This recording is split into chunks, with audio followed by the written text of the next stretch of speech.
Bandit bertemu perempuan itu pada malam ke-23 di musim hujan paling kerap di bulan Oktober. Mula-mula, pada menit-menit pertama mereka di tempat asing itu, perempuan itu hanya memberinya sebuah kebersamaan yang membeku. Lalu lambat laun berubah menjadi ganjil yang mengerikan ketika Bandit mulai sadar. Wajah perempuan itu menyerupai wajah istrinya.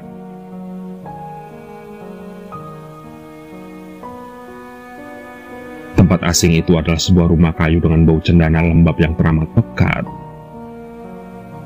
Dinding-dinding rumah itu begitu kusam dan menyedihkan.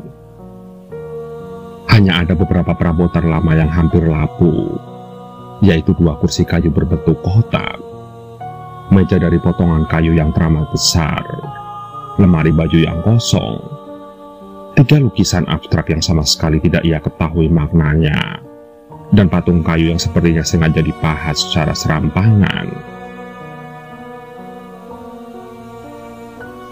Mereka hanya berdua saja di dalam sana secara tiba-tiba. Bagi Bandit itu semacam mimpi buruk yang membawanya terjebak dalam sebuah tempat yang paling menakutkan. Dan dalam kebingungannya, Bandit terus mengamati perempuan yang tengah berdiri di depan jendela itu diam-diam.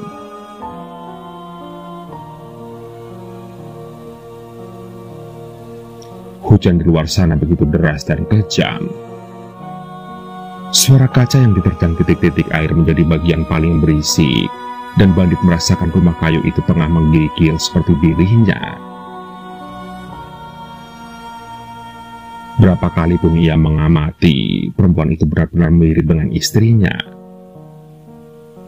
Hanya saja, perempuan itu tidak memiliki tai lalat kecil di bawah mata, dan setidaknya hal tersebut membuatnya sedikit lega. Ia sedang tidak bersama istrinya sekarang, jadi perasaan benci dan keinginan untuk membunuh itu bisa ia tekan dalam-dalam.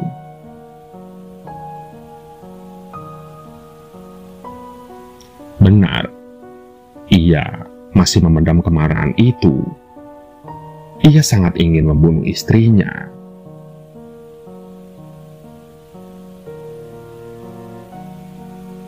Aku benci hujan yang seperti ini, ucap perempuan itu tiba-tiba dengan nada lirih yang hampir dikalahkan oleh deru hujan. Bandit terkesiap dan memalingkan wajahnya jauh ketika perempuan itu melihat padanya dengan tatapan datar.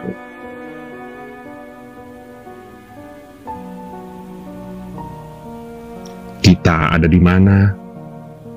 tanya Bandit mengalihkan kecanggungannya.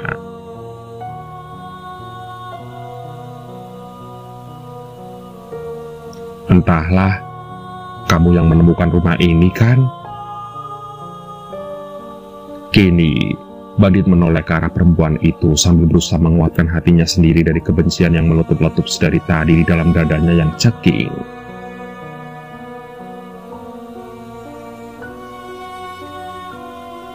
"Apa kita saling kenal?" tanyanya. Perempuan itu masih menatapnya datar. "Apa kamu sudah lupa?" "Lupa?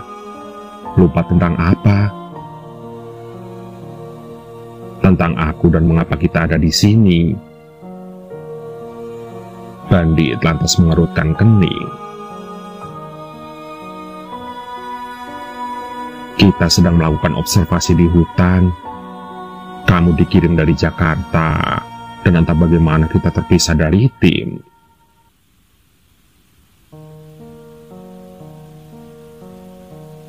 Bandit berpikir lebih keras, sangat keras. Pasal-pasal kini mulai tersusun pada tempatnya. Ia kini mengingat pekerjaannya. Ingat mengapa ia berada di dalam sebuah hutan hujan tropis yang berusia 130 tahun di Borneo. Ingat bahwa ia kemudian diterjang hujan dan mengapa bajunya itu kuyup.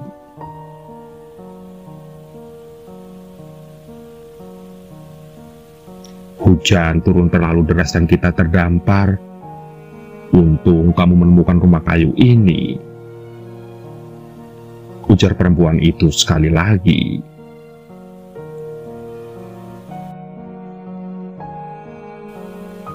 Bandit masih menekuninya. Namun bagaimanapun usaha yang ia tempuh, ia tetap tidak mampu mengingat siapa perempuan yang tengah bersamanya itu. Sampai tiba-tiba bulu-bulu di tubuh Bandit tegak berdiri. Kini ia merasa ketakutan. Jangan-jangan ia pun berpikir, perempuan itu adalah sesuatu yang menguasai hutan. Semacam kejadian kuno yang namanya kerap ditakuti para suku Dayak. Atau hantu perempuan yang mayatnya dibuang di hutan dan membusuk dalam keheningan yang menyakitkan. Lelaki 36 tahun itu menelan ludah. Matanya membuka lebih besar sekarang. Kaki-kakinya ingin beranjak dari tempat itu, tetapi malam dan hujan yang kejam di luar sana membuatnya menjadi urung. Bandit merasa ini adalah kutukannya. Kutukan karena ia terlalu membenci istrinya sendiri sampai-sampai ia harus bertemu dengan hantu perempuan yang menyerupai wajah istrinya itu. Kematian-kematian yang mengerikan mulai bermunculan di dalam kepalanya, melesak-lesak dan menghujam tanpa ampun. Bisa jadi hantu perempuan itu akan merobek perutnya dan mengeluarkan seluruh isinya, dan memakan mentah-mentah jantungnya. Bisa jadi juga, dalam keadaan mengerikan semacam itu ia masih hidup dan melihat perempuan itu menikmati jantungnya yang berdenyut-denyut segigit demi segigit. Lalu, perempuan itu akan menyeringai dengan mulut berlumuran darah dengan wajah milik istrinya itu. Atau mungkin saja perempuan itu akan menggorok lehernya, lalu menggantungnya di langit-langit rumah dengan kepala di bawah. Dan ia akan merasakan darahnya mengalir dari ujung kaki ke arah sobekan di leher, mengalir jatuh ke lantai kayu. Dan perempuan itu akan tertawa kegirangan sambil menari-nari dan menimbulkan suara derit lantai yang menyayat.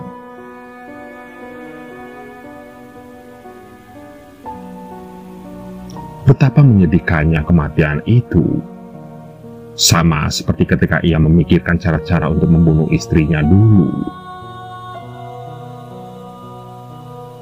Kebencian pada istrinya sudah tersimpan bertahun-tahun lalu. Sumarni, istrinya itu adalah perempuan yang lihai menyengat dalam mulutnya yang berbisa. Ia merasa telah menikahi perempuan yang salah. Padahal, dulu ketika Sumarni masih gadis dan mereka baru saja berkenalan selama 2 bulan, Sumarni seorang pendiam yang ulung. Namun entah mengapa Sumarni berubah setelah menikah. Terlebih, setelah perempuan itu melahirkan 4 bocah kurang ajar yang kerjanya hanya bisa berteriak dan menangis serta memporak-porandakan isi rumah. Bandit merasa ia tidak lagi mencintai istrinya. Cinta tidak mungkin menimbulkan perasaan ingin membunuh. Berkali-kali setiap ia merasa direndahkan oleh Sumarni, Bandit memikirkan cara membunuh paling kejam dan mulus. Namun, kerap kali pula cara-cara itu hanyalah menjadi mimpi indah yang tersimpan rapat di sudut kepalanya, karena ia terlalu pengecut. Ia terlalu takut menanggung segala macam akibat jika ketidakberuntungan menghampirinya setelah pembunuhan itu. Jadilah, Bandit memutuskan untuk menjadi lelaki pendiam saja dan menerima omelan-omelan itu selayaknya makanan yang harus ia telan.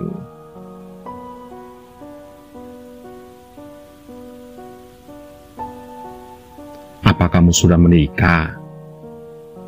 tanya perempuan itu, membuat Bandit sedikit terjingkat karena terkejut. Kini, perempuan itu sudah duduk di sampingnya, padahal tidak terdengar langkah-langkah semenjak tadi. Perempuan itu pasti hantu, pikir Bandit sambil kembali menelan ludah. Dan dalam jarak sedekat itu, ia melihat wajah perempuan itu pucat dan kering seperti mayat.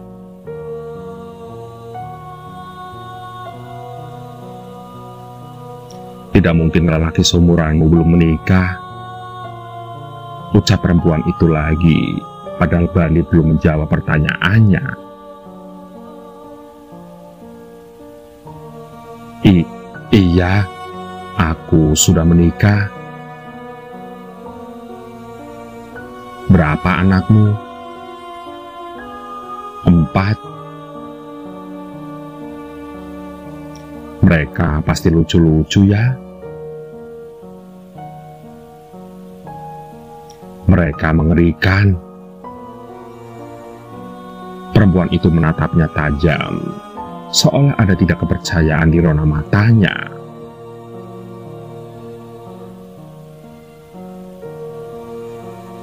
Istriku bahkan jauh lebih mengerikan, jawab Bandit lagi. Ia hendak menambahkan kalimat seperti dirimu, tapi mengurungkan niat itu karena takut dicekik tiba-tiba.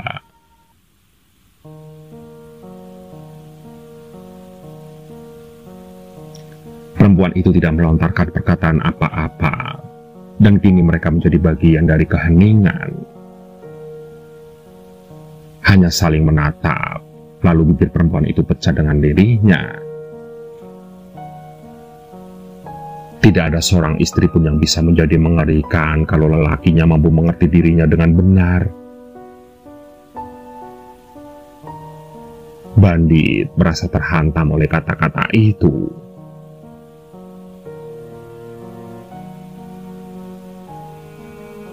Perempuan itu, tidak, hantu itu, demikian ralat Bandit, tengah mengolok-olok dan merendahkan dirinya. Dan Bandit mulai kesal.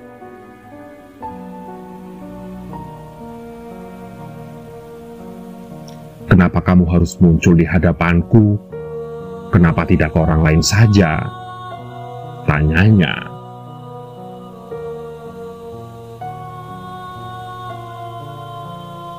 Dahi perempuan itu mengerut, kemudian bertanya, "Apa maksudmu?" "Hantu. Kamu hantu penjaga hutan ini kan? Kenapa kamu harus muncul di hadapanku dengan wajah istriku? Kamu sengaja mengolok-olokku ya? Kamu ingin menghinaku kan?" Ujar Bandit dengan mata membungkang, menusuk pada mata perempuan di hadapannya itu.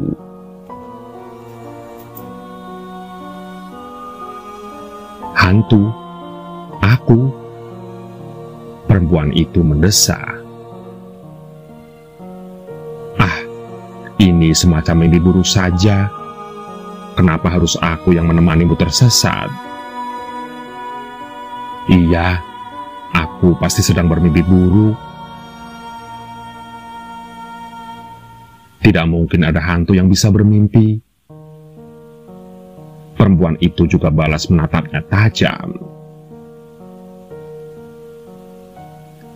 "Hantu juga punya ketakutannya sendiri, dan aku bukan hantu," ujarnya dengan suara yang tertekan. Bandit menyungging senyum sinis. Dan tanpa mau berdebat lagi, lelaki itu berdiri dan melangkah lesat ke arah pintu keluar. "Mau kemana?" "Cari jalan pulang. Ini malam dan hutan lebat, kamu bisa tersesat. Lebih baik kita di sini saja sampai pagi, baru kita Bandit menghentikan langkahnya sejenak. "Aku tidak bisa tinggal di sini bersama hantu perempuan yang memiliki wajah seperti istriku. Aku bisa membunuhmu nanti," ujarnya. Ia kemudian mendorong pintu kayu itu dengan kasar, lalu melesat keluar. Sementara perempuan itu terus duduk terdiam sambil menghujamkan matanya ke punggung Bandit yang mulai menjauh di telan deras hujan.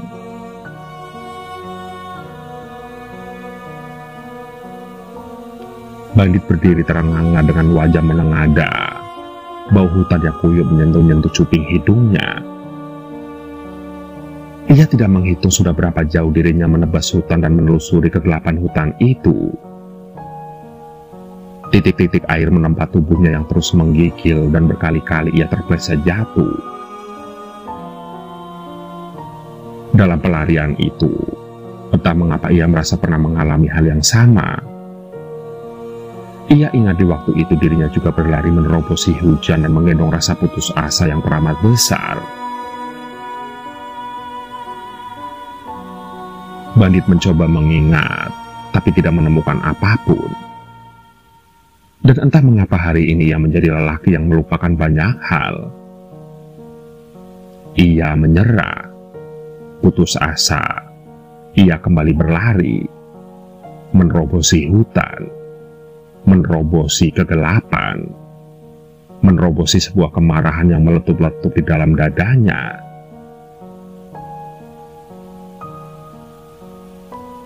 Seandainya saja, ia bergumam, aku tidak bertemu perempuan Sumarni gadungan itu. Ia terbangun ketika sebuah suara memanggil-manggil namanya begitu kerap. Ia mengerjak beberapa kali dan menemui langit-langit kayu kusam yang semakin lama semakin nampak jelas. Dikelilinginya tempat itu, cahaya lampu kuning remang memantulkan satu persatu benda yang ada di sana. Lemari pakaian yang kosong, dua kursi kayu berbentuk kotak, meja dari potongan kayu yang teramat besar, tiga lukisan abstrak yang sama sekali tidak ia ketahui maknanya, dan patung kayu yang sepertinya sengaja dipahat serampangan. Bandit seketika terbangun dengan membelalak. Dadanya berdegup kencang. "Sudah bangun?" tanya seorang perempuan. Ia menoleh ke arah suara dan menemukan perempuan yang memiliki wajah seperti istrinya itu duduk di samping tubuhnya yang tergeletak begitu saja di atas lantai rumah. "Kamu lagi?" Perempuan itu lantas mengerutkan dahi.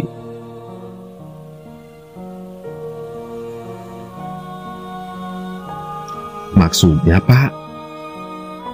tanya perempuan itu, tapi Bandit tidak menghiraukannya. Dadanya terlanjur mendidih. Sejak pertama bertemu perempuan itu, dadanya terus saja mendidih tanpa ampun.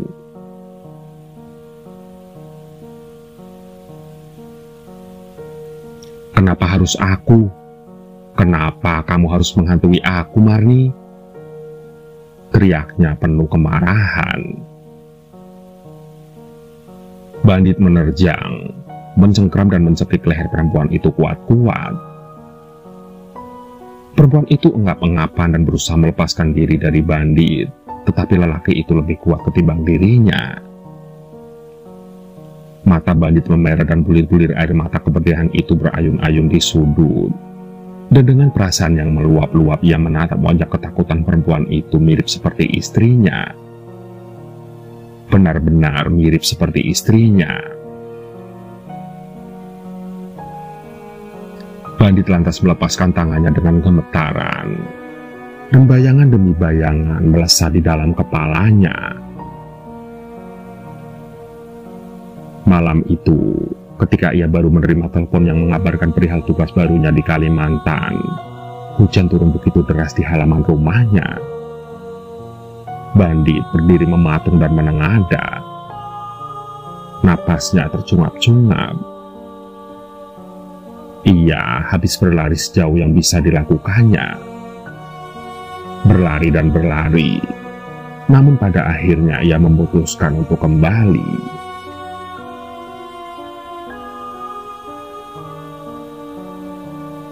Pintu rumah masih menganga begitu lebar seperti ketika ia meninggalkannya beberapa jam yang lalu. Dan di lantai ruang tamu itu, mayat istrinya terbujur kaku.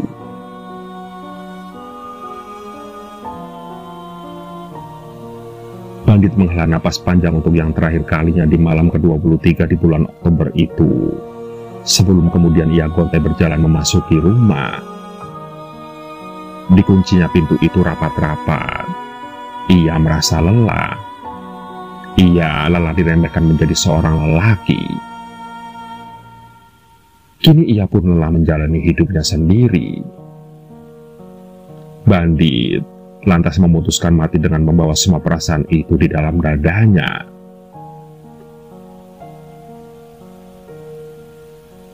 Kamu tahu kan sekarang siapa yang telah menjadi hantu? Tanya perempuan yang memiliki wajah seperti istrinya itu dengan seringai yang paling menyakitkan.